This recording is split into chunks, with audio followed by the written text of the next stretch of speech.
Here we are in Prince Edward Island, or called PEI for short. It's an island province in Canada. While it's the smallest province by land area and population, it is the most densely populated. The island has several nicknames: Garden of the Gulf, Birthplace of the Confederation, Cradle of the Confederation. Its capital and largest city is Charlottetown.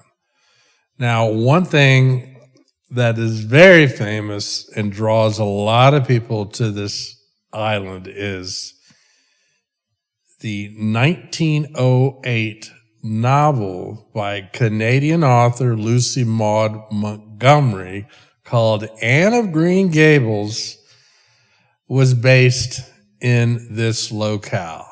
In a fictional town, Anne Shirley lives in Avonlea in Prince Edward Island. So we also went to Charlottetown because a play all about Anne of Green Gables was being shown that night.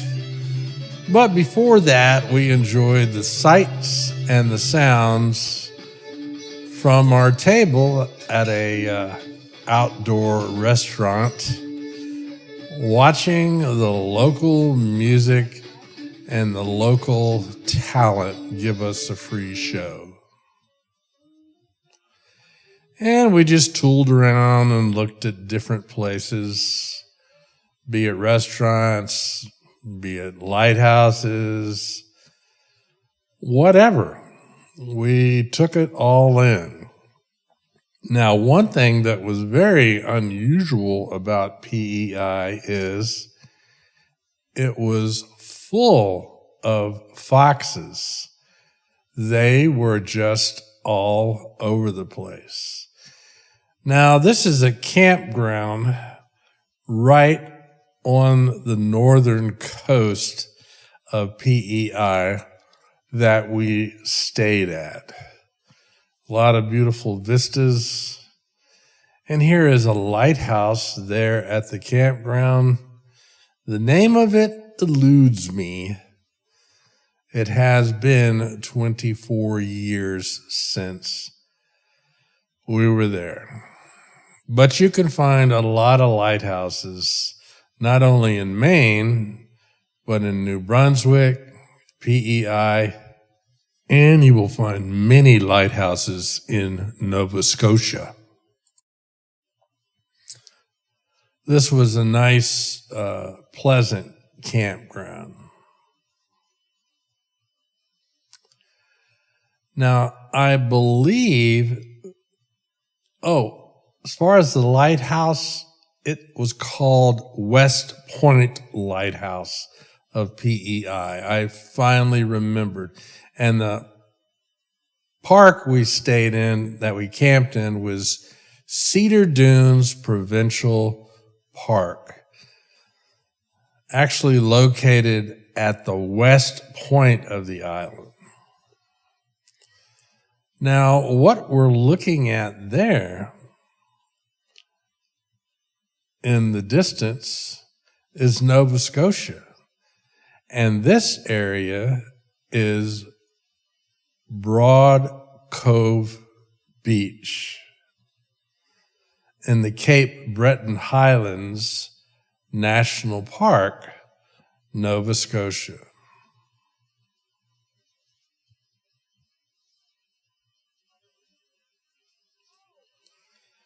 Now, when we were up in Nova Scotia, we took a ferry from PEI to Nova Scotia.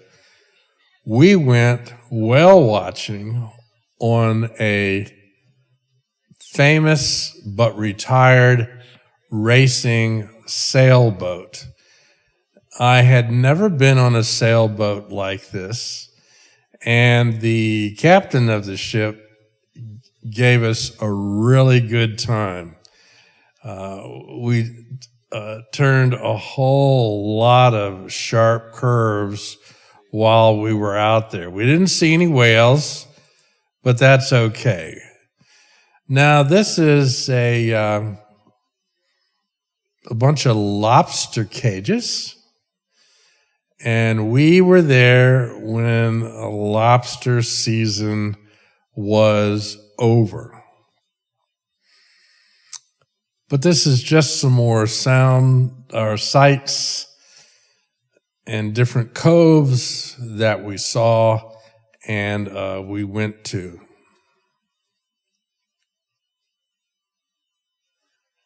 Later in the video, we will see some folks working in a fishery area, and I believe they are bringing in a catch of crab. But that'll be later on in the video. Now, off in the distance there is a place called Meat Cove, and we're going to go there later in the video, but not right now.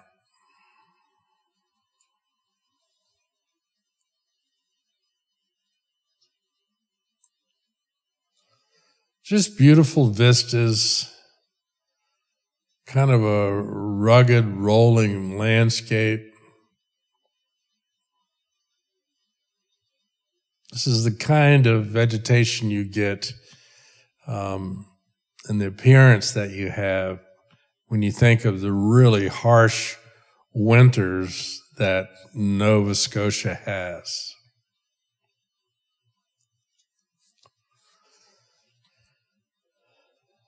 And you can tell by all the rocks sitting up, the soil here is very thin. There is some larger vegetation in different areas, but not in this particular area.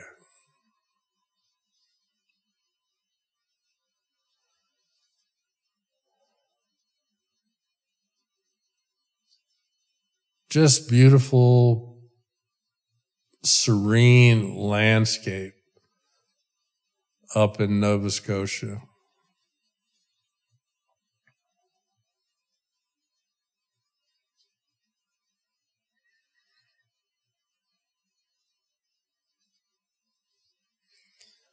I'm sorry I don't know the name of this area or cove that we are in right now.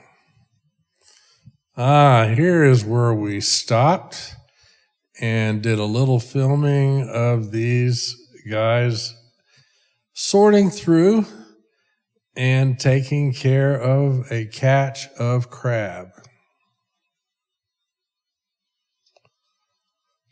This is a cove, most likely Meat Cove, which was a very picturesque cove I wanted to go to. And a lot of the roads to get there were like this. And funny, along the way, there'd be signs by buildings, be it convenience stores or restaurants or even public libraries. Big signs would say, "We have internet." I just thought that was kind of funny. And we did stop in, all of us, to check our email out here in the way back of Nova Scotia on the way to Meat Cove. Now, when you finally arrive at Meat Cove, it's very surprising because the road basically ends in some guy's driveway, and he's built a campground on his property. And when you look at the end of the driveway, up on the left is his house and his yard, and that is the end of the road, and that is Meat Cove. We were really surprised at that. Now, here is the campground that he has got set up. Nothing really fancy, a few picnic tables And there you have it. Now, eventually, I'm going to make my way down to this rocky shoreline and check things out. I like to get up close and personal with geology. Maybe I should have taken that up as a career.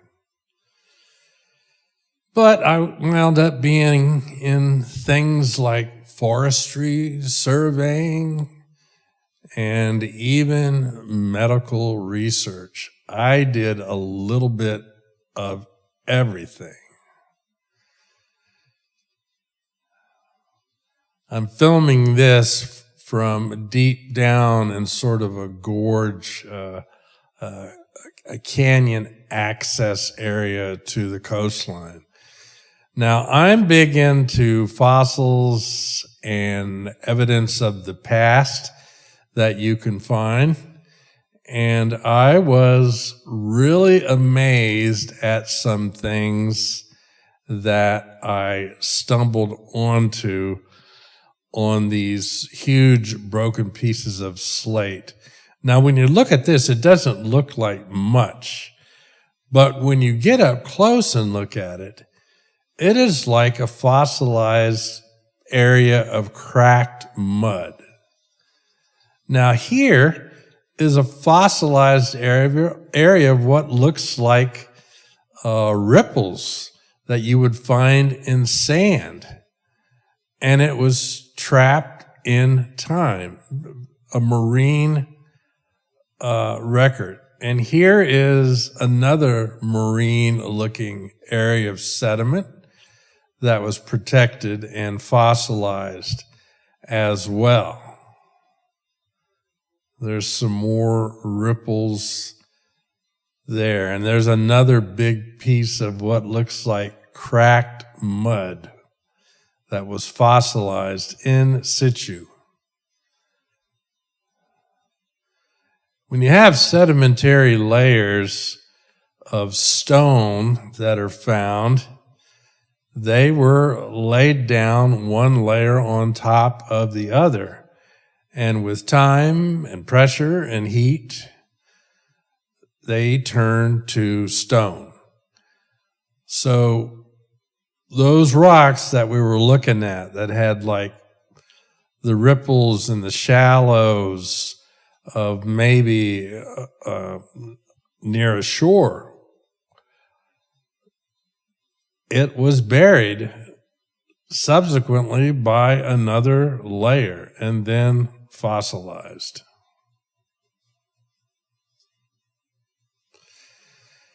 Now, when I said earlier, Broad Cove is where we were looking at, that's actually wrong. Now that I'm looking at this, I remember this. This is Broad Cove Beach of the Cape Breton Highlands National Park.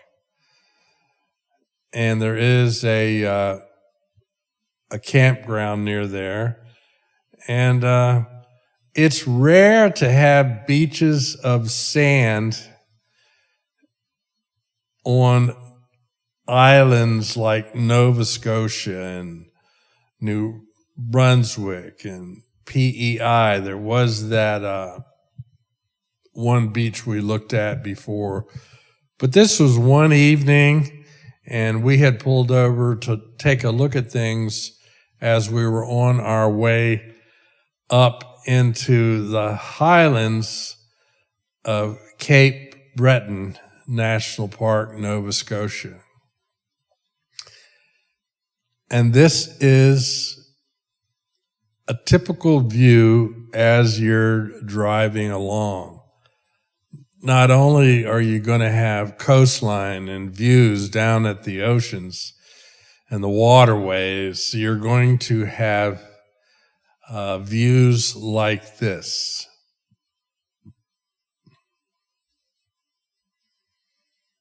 Really beautiful. And there's going to be places where you can pull off and park. There's my vehicle. And what are we looking at here? In the top middle portion, there is a dark object coming in and out of the water, and several kayakers that have stopped to observe. What we're looking at is the North Atlantic right whale, and they are doing their thing right off the coast of Cape Breton. I tried zooming in, but they were really far away. So you're just going to have to imagine that black thing moving around in the water is a whale. I didn't see any fins of any type, flippers. I didn't see anything like that. I think basically what we're seeing is the occasional back and maybe the nose poking up from the ocean there.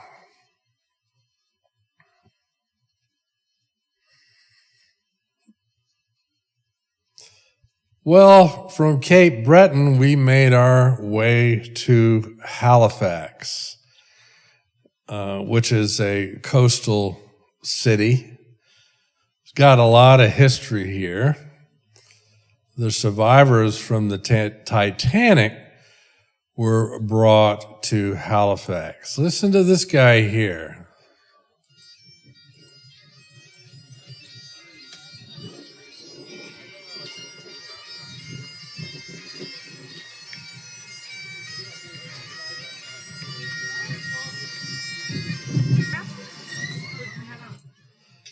Yeah, he was just standing out there playing the bagpipes. I really enjoyed that. You see a lot of sea vessels going hither and yon, doing whatever they're doing. This looks like a tugboat to me. Now, there is also a museum dedicated to the memory of the Titanic. And I believe they, if I remember correctly, they had some items from the Titanic there at that museum. Also, one of the largest naval disasters happened right off the coast of Halifax. A ship carrying a lot of explosives blew up and sent out basically a tsunami right into the town. I don't remember how many people were killed, but it was awful. What you're looking at there is the Cape Fortune Lighthouse on Cape Fortune, Nova Scotia. And the area is a fishing community. And the headland of the same name in Yarmouth County, Nova Scotia. So I left everybody and took a hike out to the coast just to see what I could find.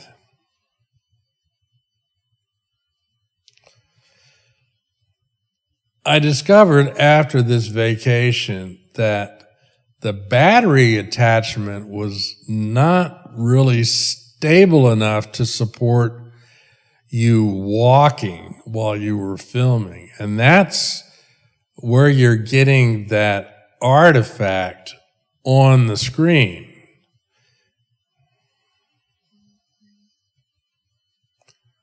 Now that I'm still, you don't see that artifact. And there's another view of the lighthouse. And here's some cairns that people have erected. It's kind of like a stone Kilroy was here kind of deal. Now, cairns laid out along trails across barren mountaintops are very helpful because they're stacked up along the trail and guide you along. Well, we're coming to the end of part 2. Make sure you look for parts 1 and 3. Yes, part 3 coming up. We will be taking the Cat Ferry from Yarmouth to Bar Harbor. Ciao.